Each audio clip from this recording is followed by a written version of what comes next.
próximo 22 de noviembre se estará presentando en la Facultad de Ciencias Sociales de la UDELAR el libro Plan Cóndor, Viejos Secretos y Nuevos Hallazgos, de la investigadora Francesca Leza y del ilustrador Sebastián Santana. En dicha presentación, Francesca lo va a hacer a distancia y en forma presencial estará Sebastián junto con Luisina Ríos, Mariana Chugar y Natalia Ubal. Además, se transmitirá por canal YouTube de la UDELAR. Pero quería presentarlo yendo un poquito hacia atrás. El 21 de junio de este año entrevistábamos precisamente a Leza y a Santana a propósito de una investigación de Sebastián que permitió, a través de una ilustración, aportar un elemento clave para el esclarecimiento de crímenes cometidos por las dictaduras bajo la coordinación, precisamente, o en el marco de una investigación para el audiovisual 5 en Asunción, de la plataforma plancondor.org. Previamente, Francesca, investigadora de dilatada trayectoria en materia de derechos humanos y en particular del Plan Cóndor, presidenta además de honor del Observatorio Luz Ibarburu, había tomado contacto con el audiovisual en esta casa de la productora Pozo de Agua con ilustraciones de Santana.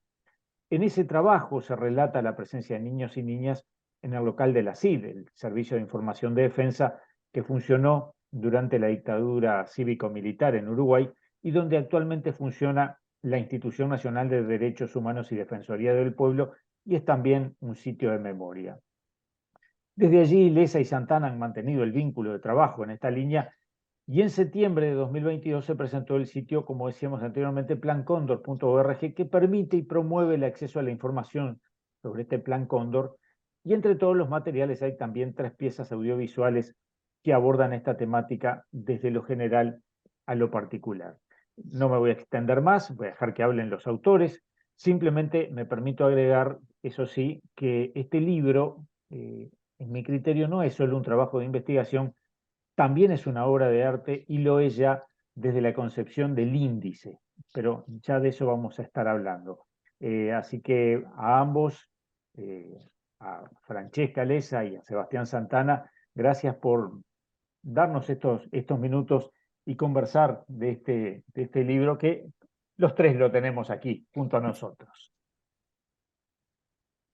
Sí, acá lo tenemos. Bueno, muchas gracias, Álvaro. Buenos días para ustedes y buenas tardes desde acá, de Inglaterra.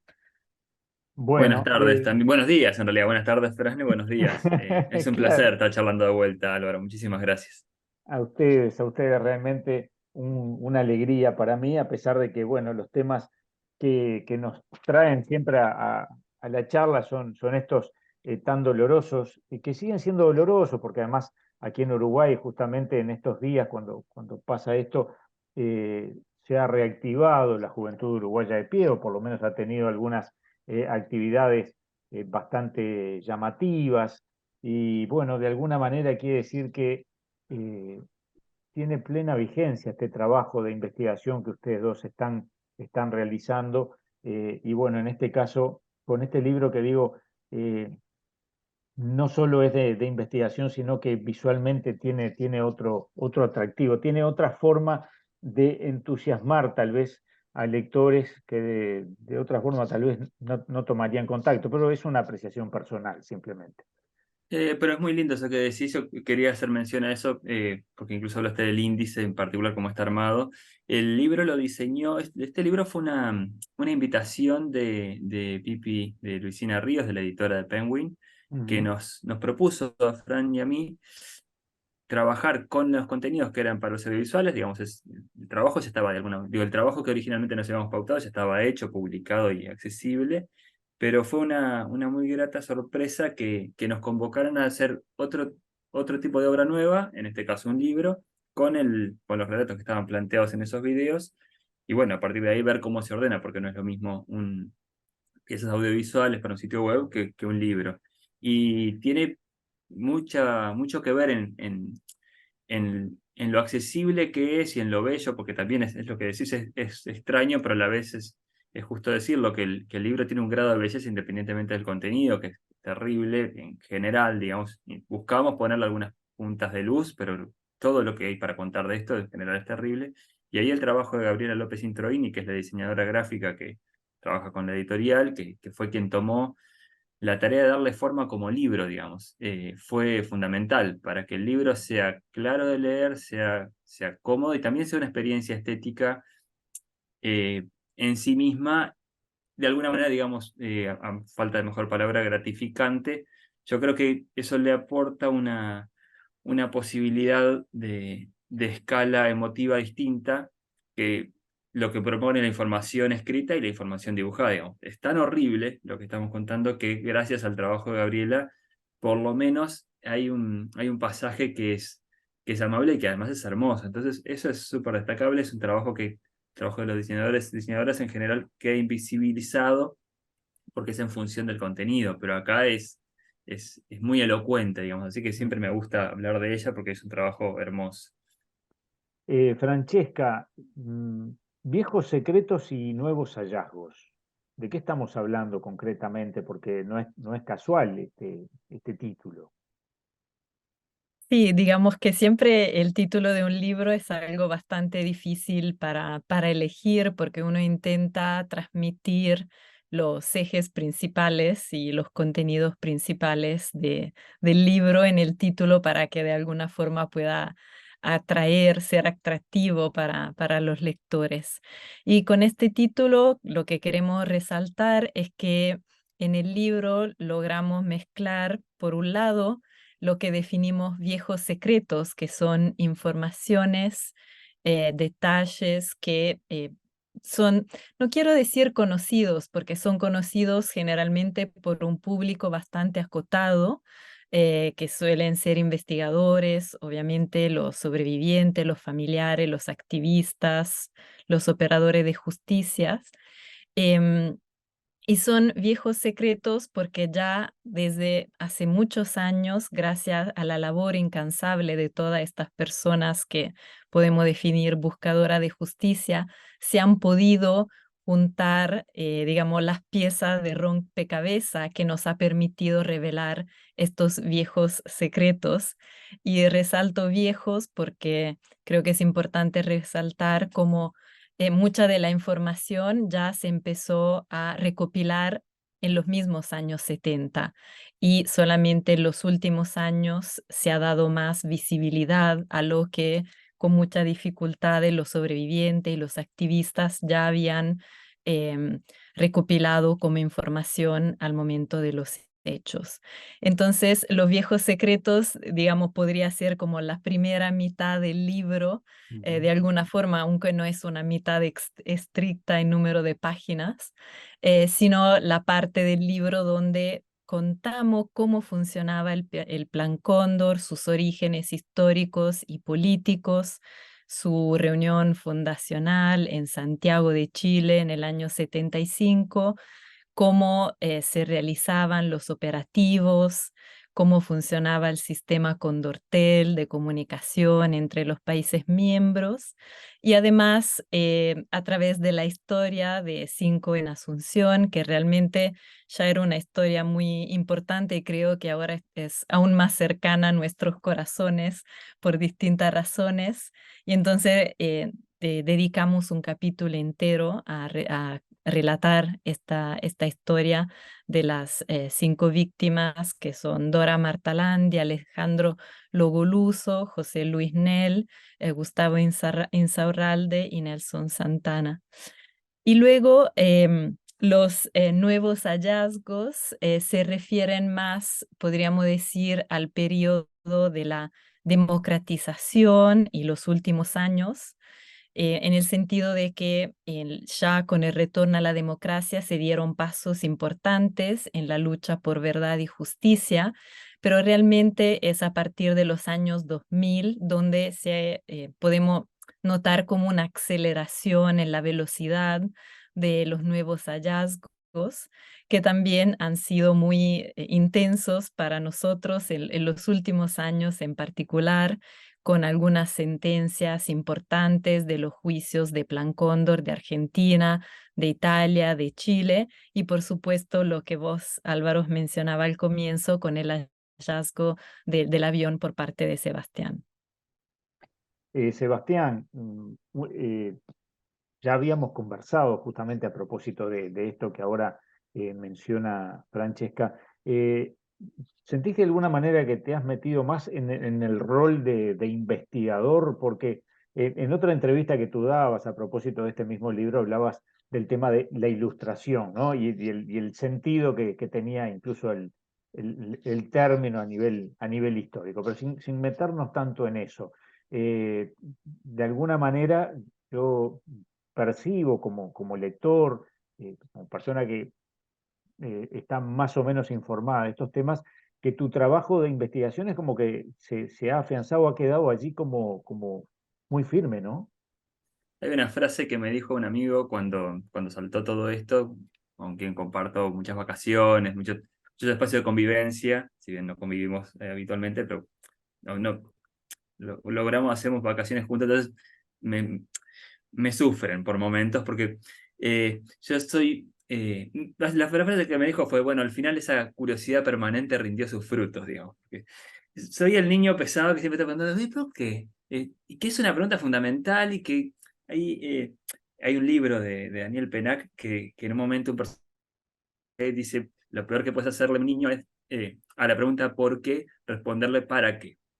Porque corta la línea de búsqueda, digamos, que en la mentalidad infantil está en general despierta, si está incentivada. Después hay personas que tenemos probablemente una curiosidad perpetua que si las condiciones circundantes la alimentan, es un camino del que uno no puede salir, digamos. Entonces, de alguna manera haber encontrado el aparato este es una consecuencia de una línea y también de una manera de entender las cosas y de una manera de trabajar. Entonces, no puedo decir que es una revancha, pero sí es una confirmación sobre todo cuando hablo de ilustración con gente joven, eh, esta sería como digamos, la cuestión más explícita posible. Pueden pasar cosas, digamos, pueden pasar cosas más allá del trabajo que tengan para hacer. Y a mí me interesa mucho la historia, me interesa mucho la fantasía. La fantasía, digamos, es un mecanismo en el cual vivo permanentemente.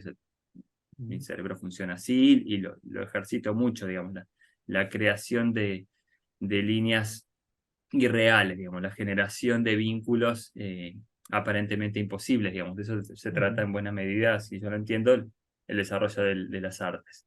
Pero cuando uno trabaja con elementos documentales y con materia histórica, sobre todo, hay que ver cómo usar esa manera de pensar y esa manera de hacer, que es parte de un oficio, con esta otra materia que tiene que ser veraz, digamos. Lo principal es la veracidad. Y el estudio de la historia digamos, como espectador y como persona interesada siempre está muy presente en mí a la hora de ser verosímil, tanto en las invenciones más disparatadas como en lo que está anclado en la realidad, siempre me interesa ir al mayor detalle posible. Y entonces este hallazgo fue unido también a lo que decía Fran, porque en realidad yo el hallazgo lo hago básicamente usando la computadora e internet, no mucho más. Después voy hasta el aeropuerto y lo miro al avión, pero era el objeto que estaba en las fotos, quiero decir, no hago una investigación en archivos por fuera de lo que es la compu, digamos, no fui a un centro de documentación ni demás. Pero sí una cosa que me interesó y apareció es, bueno, ¿quiénes más habían hablado de este avión en algún momento? Yo lo que pude aportar fue la ubicación física desde 2008 hasta el presente. Eso fue lo novedoso. Pero me interesa reconocer que eso también fue posible. En un momento me dio la certeza, bueno, resulta que una tal Anabel Alcaide, que es una sobreviviente de la dictadura en Argentina, hizo una investigación por su cuenta de los 90 donde identificó que el único avión con esa matrícula en manos de la Armada era ese avión, porque hay un temita de un error de tipeo entre el documento paraguayo y la matrícula real, pero Sí. bueno, ella lo certifica y esa certificación está tomada en un auto de procesamiento contra Rafael Videla en el inicio del juicio al cóndor en Argentina, y después un periodista paraguayo, basándose en investigaciones de Samuel Blixen, también hacen la corrección de la matrícula. Quiero decir, me siento investigador desde la perspectiva de que me reconozco primero que nada como artista, entonces por lo tanto yo necesito que alguien más certifique esto, pero a la vez es una especie de conclusión de conclusión y en realidad también de escalón muy firme del cual seguir. O sea, ahora prepárense porque voy a seguir preguntando por qué, de la misma insoportable manera que antes, y con el mismo interés y encima ahora con la certeza de que puede pasar algo, digamos. Ujú. Digamos, uno no, el trabajo de Francesca lo sabrá muy bien, o sea, el trabajo de investigación tiene un motor en sí mismo que es la investigación en sí misma, o sea, pero cuando encontrás una, digamos, no es el fin último, no es una cosa, sino es Claro. continuar permanentemente. Pero cuando tenés una, desde donde pararte, desde donde plantar y asentar los resultados de una hipótesis, es una sensación de cierta plenitud y de un convencimiento que a veces cuesta sostener, porque todo esto es a contrapelo y a contramarea de lo que es las corrientes históricas en general, de lo que son las intenciones de los gobiernos, incluso de los gobiernos más cercanos a estos temas. Pareciera que siempre está una especie de, no siempre, pero hay un halo de querer resolver medio pronto todo lo que Ujú. implica el terrorismo de Estado, todo lo que implica la coordinación represiva. Y como decía el juez Rafecas en una charla que vi hace poco acá, estamos hablando, entre otras cosas, de que se instaló un modelo económico con estos regímenes. Un modelo económico que sigue presente hoy. Entonces, no nos podemos olvidar de la dictadura en cuanto a la consecuencia que tiene en el presente. Ujú. Para poder entender el presente y poder buscar formas de que esto sea menos injusto.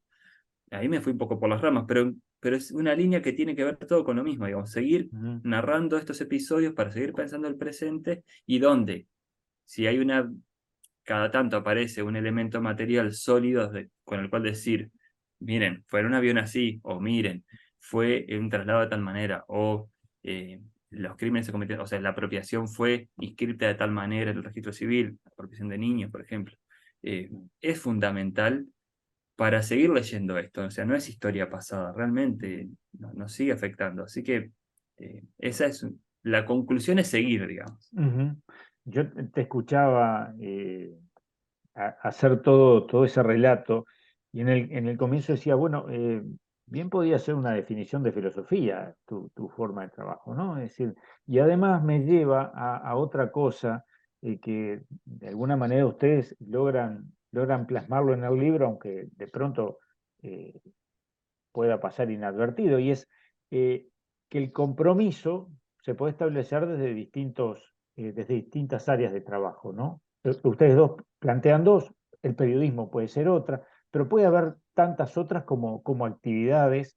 No es que alguien, porque hace otra actividad, pueda estar por fuera de estos temas que nos involucran a todos, querramos o no querramos, lo veamos o si preferimos no verlo, pero eh, nos involucra a todos, desde los distintos ángulos, incluso, Sebastián, desde lo que tú planteabas, un modelo económico que sustentó también una dictadura cívico-militar y que continuó hasta el presente con todas las ramificaciones que eso después puede tener cuando de pronto nos asustamos por determinadas candidaturas políticas en un país o en otro. Bueno, el dicho popular de aquellos polvos trajeron estos lodos parece más que nunca vigente, ¿no? Totalmente, sí. Mm. Sí, sí, se subvirtió, digamos, la dictadura fue digamos, no te voy a explicarlo, pero digamos, es como lo estoy leyendo, ¿no? Para explicarlo. Se subvirtió todo orden social, todo, o sea, Ujú. no quedó nada en pie, básicamente, porque empezando, si se quiere, porque las Fuerzas Armadas pasaron a ocuparse de la seguridad interna, o sea, si Ujú. uno lo piensa en términos, yo no soy analista político, pero de las cosas que uno lee, después si sacan limpio, a mí me gusta mucho hacer el análisis, como trabajo en literatura infantil, a veces hacer análisis, bueno, ¿cómo puedo contar esto lo más simple posible?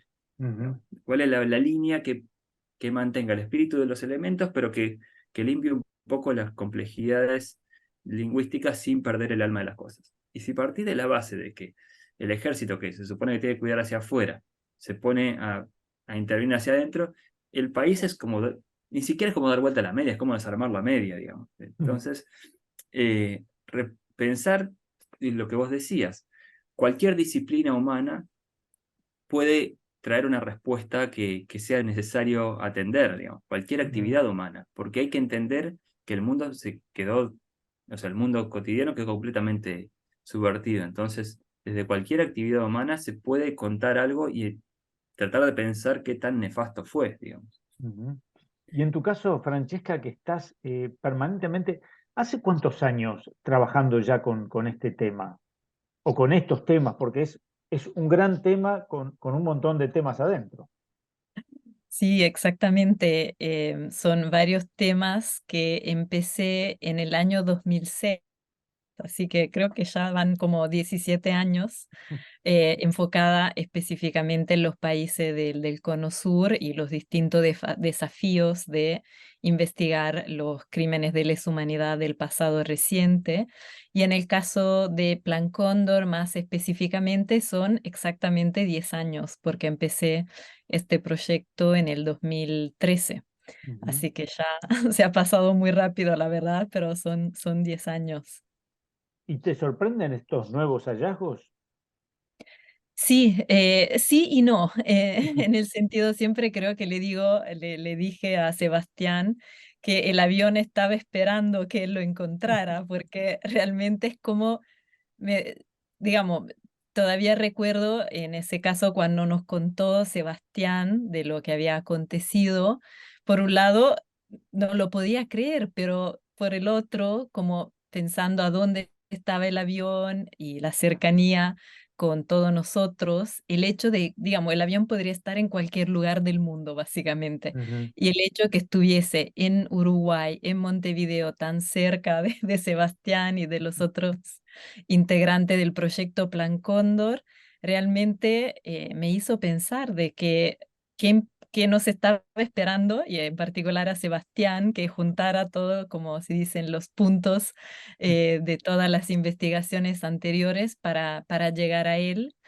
Y por otra parte, también lo que me parece importante es lo que ustedes decían de que todos nosotros tenemos una responsabilidad cívica en relación a estos temas, y creo que este hallazgo en particular nos hace acordar de la importancia de armar redes y de las sinergias que Ujú. se pueden cuando personas de mundos distintos, como en el caso mío y de Sebastián y de los otros compañeros del proyecto, juntamos nuestras fuerzas, nuestra forma de pensar, nuestras ideas y lo que se puede llegar. Obviamente, el hallazgo del avión como resultado más evidente, pero también la misma plataforma de Plan Cóndor, que es la primera plataforma que a nivel regional hace disponible una cantidad sin precedentes de información sobre la coordinación represiva. Yo creo que también eso es destacable, entonces siempre es muy importante pensar qué más podemos hacer, Ujú. porque se ha logrado mucho, pero todavía nos queda también mucho más por descubrir y por encontrar.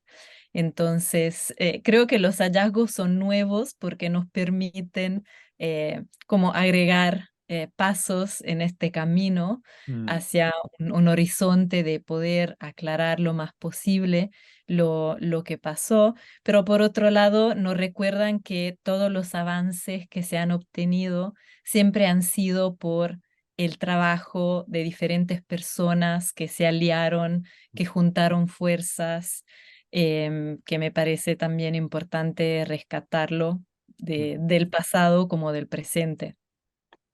Tú decías tejer redes, en ese sentido la plataforma es una herramienta fundamental, ¿no?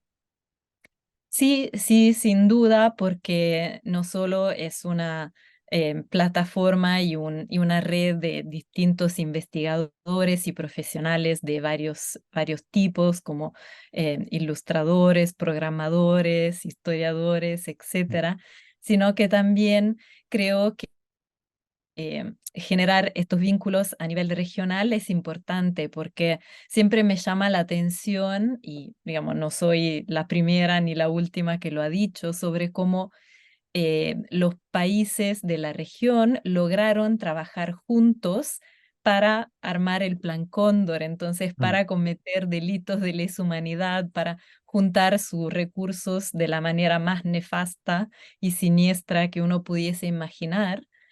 Y hoy en día, ese mismo nivel de colaboración para avanzar en aclarar el pasado no se ha podido lograr, porque ha sido muy difícil a pesar de algunos avances importantes de cooperación judicial a nivel regional, pero no hemos visto el mismo nivel de Mm. coordinación y de colaboración en pos de verdad y justicia a nivel estatal.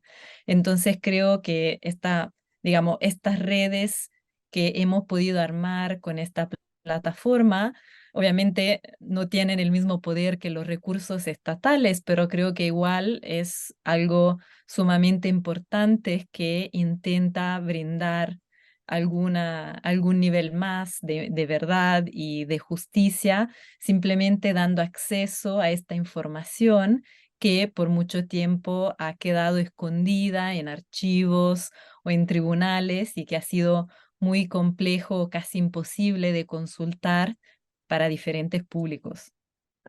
No nos quedan muchos minutos, pero cuando hablamos del avión, se me ocurren varios juegos de palabras, ¿no? Pero eh, voy a prescindir de ellos. Pero sin ningún lugar a dudas, en la entrevista anterior, cuando conversaba con ustedes y tomaba contacto con esos detalles de ese episodio y cómo se encuentra, ¿no? Sebastián, cómo dibujando un avión se termina encontrando un elemento clave en la investigación. Yo pensaba, pero es una película eso, es una forma más de divulgarlo, ¿no? Sí, ahí es el episodio anecdótico, incluye, estábamos realmente con Pincho y Macarena, que los compañeros con los que hicimos la parte del audiovisual, más allá de Diego Presa que hizo la música, pero con Pincho y Ujú, Macarena estamos armando los guiones y revisados por Francesca. Estamos viendo, bueno, con qué terminábamos la historia, porque ya sabíamos que íbamos a trabajar sobre el caso de los cinco, pero ¿cuál iba a ser el cierre? mm, Tenía que ser un episodio con una narrativa sólida interna, porque a todo ujú, esto tiene que ser claro, piezas de comunicación que funcionen de manera atractiva, ¿no? Hay reglas que es útil seguir, digamos, para que aquello cumpla su objetivo, digamos, que es despertar el interés. Y entonces el cierre, uno de los cierres era probablemente la excavación en los restos del Centro Clandestino Atlético, que fue donde encontraron a Insaurralde, perdón, donde ujú, vieron a Insaurralde vivo por última vez en Argentina, lo vio un sobreviviente, Ricardo Pedro, y ese era el cierre del narrativo del video. Buscando hacer el avión fue que apareció la información de que el avión estaba, entonces como dato narrativo, ahí es como que se abrieron dos líneas, por un lado era como información para sumar a una narrativa era perfecto, porque perfecto en el peor de los sentidos. Tenemos seguro. 5 personas que siguen desaparecidas, cuyos cuerpos no están, por tanto el crimen permanece, y tenemos, si se quiere leerlo así, el cuerpo del avión que fue utilizado Ujú, en el traslado presente.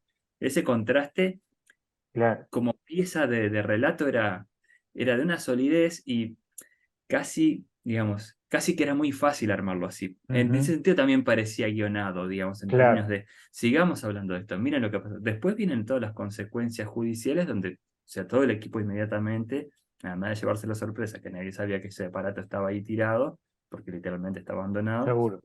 era, ¿qué más hacemos con esto? Entonces se sumaban las dos cosas. Por un lado, el cuento, como uno lo puede contar, y bueno, y después se prende la luz del cine, se termina la película, pero la película sigue porque tiene un pie en la realidad. Y ahí fue Ujú, donde, bueno, ¿qué más hacemos con esto además del video que funcione, que genere el impacto? ¿Cómo seguimos hablando de eso? Y ahí está, y brevemente comento porque sé que en lo que está, la medida cautelar de la justicia uruguaya está dictada, hay un peritaje ordenado a la Fuerza Aérea Uruguaya para que finalmente se certifique que ese avión es ese avión, digamos, todas las ujú, pruebas apuntan hacia ahí. Hasta ahora no hemos podido obtener más información porque, bueno, tiene cierto carácter de reserva y como yo soy parte claro. interesada, no me han podido dar información al juzgado, pero estamos esperando el peritaje, básicamente ese. Claro. Pero sí, la película continúa, digamos. Ujú, sí, siendo que hay protagonistas que nunca contaron la trama, ¿no? Totalmente. Bueno, sí, esa es la parte fundamental, digamos, de todo este asunto, todo el ocultamiento, digamos. Y hay un dato anecdótico que en el documento del Archivo del Terror, que básicamente permite la identificación, porque es el acta de entrega de los prisioneros, a mí siempre comento esto, los funcionarios paraguayos, que básicamente son 2 o 3 nombres, que hacen el acta, o sea, a quién se dirige el acta, quién la firma, y creo que hay un nombre más, son nombres reales. los nombres de los agentes argentinos son todos alias. Ujú. Lo recibe fulano, mengano y sutano, dice el paraguayo que le cree los nombres que estos tipos le dicen, pero lo que dice Fran también. La coordinación represiva fue entre agencias estatales que por naturaleza desconfiaban entre ellas, porque son agencias de inteligencia. O sea, Inteligencia. Ujú. y ahí tenemos algo para pensar también. Cómo se coordinaron las agencias de países que más sospechan o sea, el que tiene el trabajo de sospechar del otro fue el tipo que se encargó de ponerse de acuerdo con el otro, digamos. Entonces, ¿cuánta tarea nos queda en cuanto a encontrar elementos estatales que confíen en contrapartes estatales de otros países para hacer que esto prospere y se vaya consiguiendo la verdad que hace falta, digamos? Francesca y Sebastián, entonces, bueno, muchas gracias. El próximo 22 de noviembre, entonces, bueno, vamos a tratar de estar allí en la Facultad de Ciencias Sociales de la UDELAR para la presentación de Plan Cóndor, Viejos Secretos y Nuevos Hallazgos. Tú, Francesca, a distancia. Sí, lamentablemente sí, pero bueno, tengo la esperanza de poder regresar en algún momento muy pronto. Te esperaremos por aquí entonces y nos estamos viendo ese día. Reitero el agradecimiento a los dos y bueno, esperemos, siempre uno piensa sin llegar a tener la trascendencia del dibujo de Sebastián, que lo que uno hace también pueda de alguna manera hacer llegar a más gente todo este trabajo de ustedes. Así que bueno, por ese trabajo muchas gracias una vez más. A vos, Muchas muchas gracias. gracias.